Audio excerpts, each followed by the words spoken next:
এতক্ষণ পর। না না না, কালকে প্রাইভেটের সামনে না, কলেজের সামনে আসো। সালাম স্যার একটু সন্দেহ করো। তুমি তো বুঝো তো কয়টা বাজে? আস্তে কথা বল। তুমি তো বুঝোই না। শোনো না, আমি তোর ছবিতে কমেন্ট লিখছি, সবাই লিখতেছে কে তুলে দিচ্ছে, ভাবি আমার এত ভালো লাগছে। কি করতেছো? আস্তে কথা বল। কয়টা বাজে রাত্রে? দোস্ত তুই ঘুমা না। তুই ধাক্কা দিয়ে করতেছিস কেন? কথা বলতেছি না, কেউ না কেউ না। আগে ওই বুঝো না আমার, শোনো না, তুমি আমার সেই কমেন্টের উপর লাভ হয়ে একটা দিচ্ছ, আমি কেন রিপ্লাই দিব? ইস, তো ইজিটাকে আমি রিপ্লাই দেবো। এত সমস্যা কি দোস্ত? তুমি ধাক্কা দিয়ে করতেছিস কেন? কয়টা বাজে? নিজের নাই দেখে মানুষের থাকতে পারবে না না? প্রেম পড়লে মানুষ অন্ধ হয়ে যায়, কথাটা ভুল বলে না। At least I have one.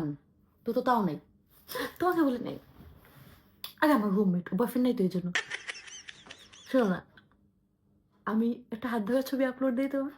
হ্যাঁ হ্যাঁ, দিও না, মামা দেখবে না। আর যাও, দিব না।